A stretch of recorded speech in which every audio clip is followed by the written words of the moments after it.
The SEC in women's basketball has 9 out of the top 25 teams and 5 out of the top 7 teams currently ranked in the AP top 25 in their latest release. The two teams that are in the top 7 that are not in the SEC are number 1 UConn and number 3 UCLA. But this conference is absolutely loaded. They saw what the men did last year, having a historic season in the SEC, sending teams to the tournament, 2 teams in the Final Four, and the team that ultimately won the national championship in the Florida Gators. And the women said, you know what? We can do this also. We can have a dominant league this season. That's exactly what has happened. Again, so many ranked teams and then even a few other good teams. Right now, I personally think there's about 11 teams in this conference that could make it to March Madness. Maybe 12. There might be a 12th team possibly. But today I wanted to preview a massive SEC women's basketball matchup between number 2 South Carolina hosting number 4 Texas in a rematch from a neutral site game in Las Vegas. It was the Players Era Tournament championship game. Texas won that game 66 to 64. So a thriller, absolute thriller. And now they're having a rematch. I cannot wait to get into this game right here. We'll talk about it. But first, I wanted to break down some of the other big moments of these teams in the SEC. So let's get right into it real quick. And then we'll have the preview of number 4 Texas, number 2 South Carolina, and who I think is going to win this epic showdown tomorrow night. So first, let's get into Vanderbilt. Number 5 Vanderbilt Commodores are having arguably, now we'll see if they can win one more game, then they'll have their best start to their program's history. Vanderbilt went to the Final Four in 1992, 1993. That season, they started the year 17 and 0 and then lost. If Vanderbilt beats Mississippi State on the road, they'll have started the year 18 and 0, which will be better than that Final Four team from 1992, 1993. And after they play Mississippi State on the road, they're then going to head to New Jersey for a neutral site game against number 8 Michigan. Then they've still got the extremely tough SEC schedule on top of that. So there's it's going to be tough for them to stay undefeated, but they've got a chance. They've got a strong chance. I mean, looking at their game against Missouri, all 5 of their starters had at least 15 points or more, which is only the second time since the 1999 season that an SEC team had all 5 starters score at least 15 points in a game. They are now also 12 and 6 overall in SEC road games. So Vanderbilt not just getting it done at home, which some teams play really, really great at home, as we know in basketball, and they play completely different on the road. Vanderbilt is not one of those teams. They've won double the amount of road games going back to last year. So we'll see if they can keep that going. And Michaela Blake's is insane. She's one of the best players, if not the best player in all of women's college basketball this season. She has the highest scoring average among active players with close to 24 points per game. And that is also as a result of Juju Watkins unfortunately missing the entire season with an injury. So they've got Michigan coming up, and then including the Michigan Wolverines, Vanderbilt has 9 total ranked opponents. So it's going to be a tough stretch. They're currently technically first place in the SEC. They're off to an undefeated SEC start, and their scoring margins have been really, really high. So as of right now, they are the first place SEC team, but there's still a ways to go. After that, we've got LSU. They're the number 6 team in the country, the LSU Tigers. Nice bounce back for Kim Mulkey's squad. They've played some really close games. They had 2 really tough, close losses to both Kentucky and Vanderbilt. Those games extremely competitive, but they got the big time home win against Texas when they dropped all the way down to number 12. They were outside of the top 10. They found a way to win that game at home 70 to 65 in a thriller, and they'll next hit the road against Oklahoma, which is a game that I think is a very winnable game for LSU. And in my opinion, LSU might have the best big 3 in the entire country. They've got 3 players that are named to the Wooden Award, which of course is the Heisman Trophy in college basketball. Three players that are named to the Wooden Award top 25 mid-season list. That includes Flau'jae Johnson, the senior, Michaela Williams, and Malaysia Fulwiley. Of course, both juniors. Fulwiley coming over from South Carolina to LSU this season. Yet another great guard addition in the transfer portal that Mulkey was able to bring in. But for Wiley on the season, she's got 14 and a half points per game, 3.5 steals per game. Michaela Williams has 13 points per game and 4.5 rebounds per game. And Johnson has 15 points per game with 4 rebounds per game. And Michaela Williams, she was really the main star in that game against Texas. It was also LSU's first win against a top 5 team since that 2023 national championship game where they beat Caitlin Clark and the Iowa Hawkeyes. So maybe that's a good omen for LSU, just like how we just talked about with Vanderbilt potentially getting back to the Final Four. That could be a good omen for LSU potentially getting back to the Final Four and beyond. Okay, now let's talk about number 7, Kentucky. Head coach Kenny Brooks, second season, he's come in and he's worked wonders with the Wildcats. They are absolutely dynamite. They lost Georgia Amore in the offseason, but they seem to have gotten even better this season, which is crazy. They've got massive road wins this year. They beat Louisville, who's ranked really high. They're back ranked really high. I think they're actually number 9 at the moment. I forgot to have that down, but I believe the Louisville Cardinals are number 9 on the season. They've also got big road wins against LSU, and they're coming off a win against Oklahoma. So Kentucky, you look at their resume, they've got some of the best wins in the country. The only thing holding Kentucky back from being a 1 seed is they do have a couple of losses. They're not undefeated like some of these other teams. They do have 2 losses. They're both to good opponents. Maryland was one of them. So they lost a couple of games, but they've got some of the best wins in the country. And Clara Strack now has 9 double doubles on the season. Remember, Kenny Brooks is the same coach that also coached Elizabeth Kitley, so he knows how to coach the center position well. And Clara Strack held up nicely against Reagan Beers in that game against Oklahoma. And speaking of Oklahoma, they're now number 13 in the country. That was a matchup of a 5 versus 6 team. Oklahoma, though, has dropped out of the top 10. They've got back to back losses to both Ole Miss and Kentucky, as I just mentioned, but they've got a strong chance to bounce back this next Thursday as they've got that game against LSU. And then following that up on Sunday, this Sunday they've got that game against LSU, excuse me. And then the next Thursday, a week from tomorrow, they've got a game against South Carolina. And plenty of other tough games on Oklahoma's schedule as well. What is concerning for Oklahoma, though, is that they lost that game against Kentucky, and I believe it was it a home game? I believe it was a home game.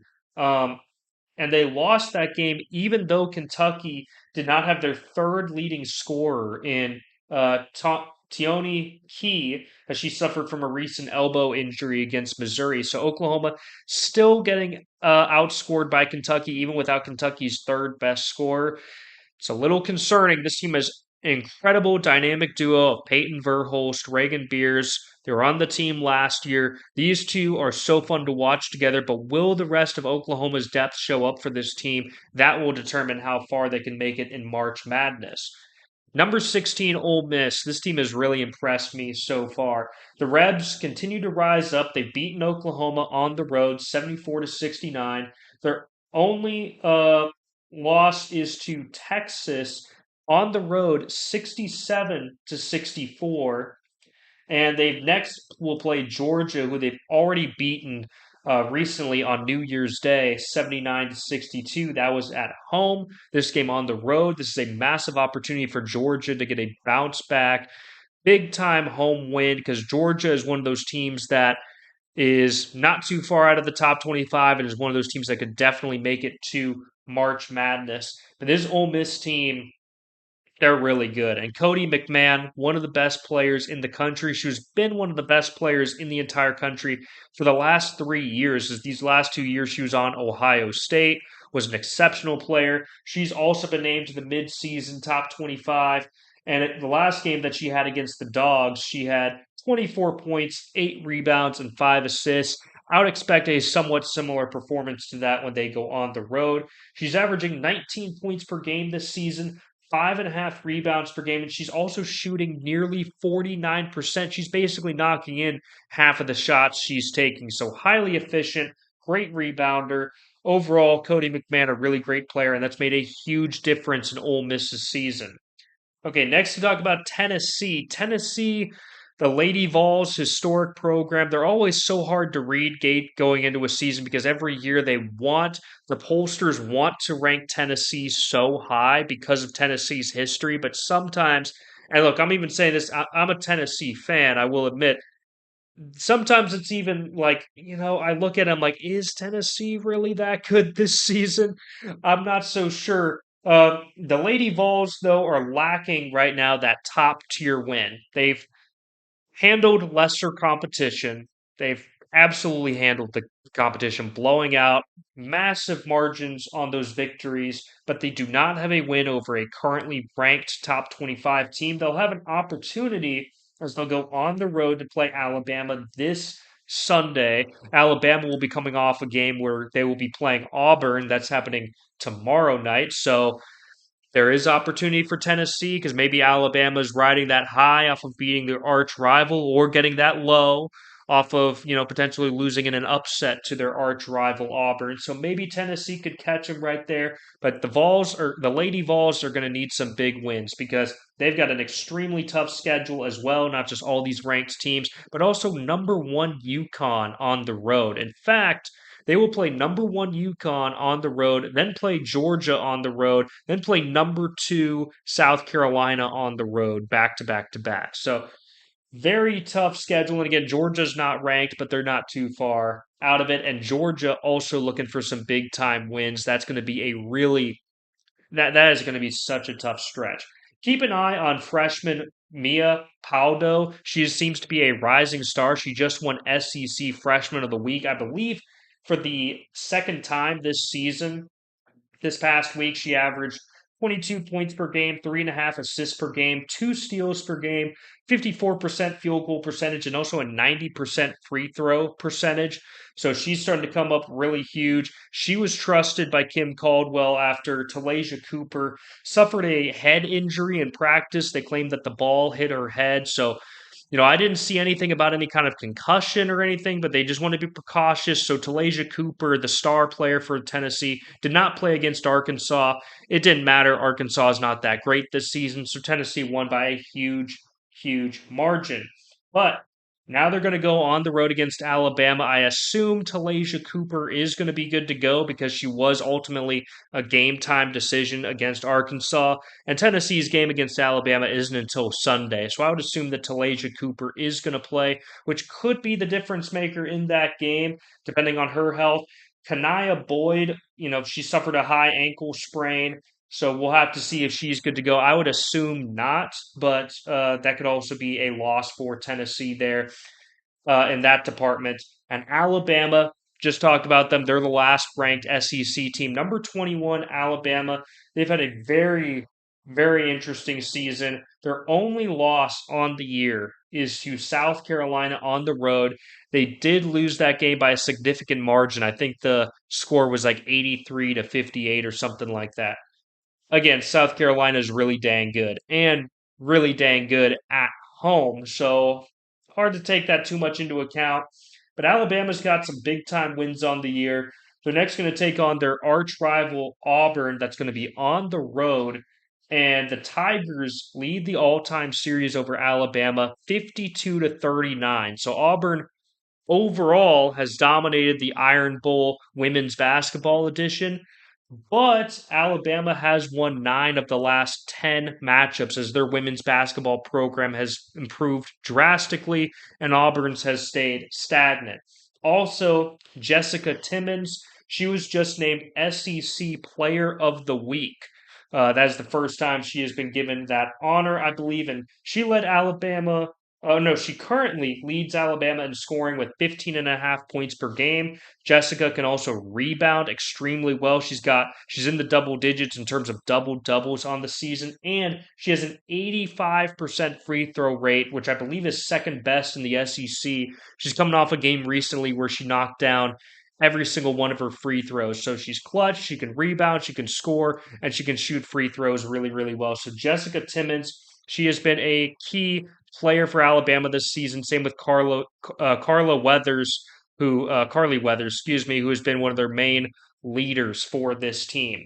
So that'll be an interesting game on the road against Auburn and then hosting Tennessee. Some big time opportunities for Alabama. I personally think Crimson Tide will win both. I'm mainly picking them because I'm not 100% certain of the status of Talasia Cooper. She, of course, makes a huge difference in that game. And then a couple other SEC teams that could definitely make it to March Madness, being both Georgia and Mississippi State. And they'll have plenty of opportunities. The thing with those two teams is I don't see. I mean, I could see Georgia maybe pulling off a couple of these games. Mississippi State, not so much.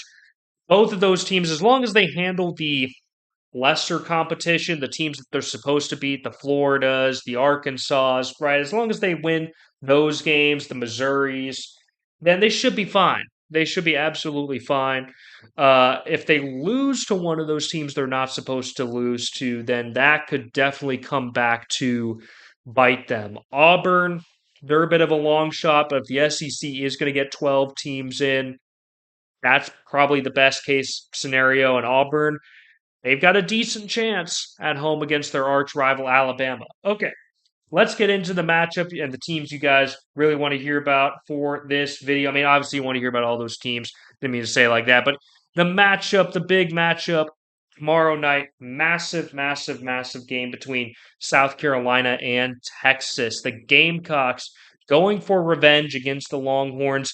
The head coach, Vic Schaefer of Texas, he blasted the way the SEC schedule was put together. He was really complaining about it recently because he's like, look, we have to play LSU twice. We have to play South Carolina twice. These are the two premier teams of this league. Why do we have to play them twice? Well, the reality was they were only supposed to play LSU twice. They weren't supposed to play South Carolina twice. They're only playing South Carolina twice because they happen to match up against each other in that Players Era Championship game. So, that, of course, was not something that the SEC put together. So, I don't see how you could really complain too much about that. Plus, Texas won that game. So, really shouldn't complain too much about that, even though they did lose to LSU. Um, this is going to be such a great game between South Carolina and Texas, and I'm so glad that the Gamecocks have gotten Tania Latson back. She was a massive transfer portal get from Florida State. I remember watching her last year. She's an exceptional guard. She can score. She can play the perimeter really, really well. Latson, she played well against Texas in their loss. She scored 16 points. She also had a pair of steals. So this was massive to get her back from a brief injury. They got her back against Georgia. She scored 9 points, kind of easing her way back in.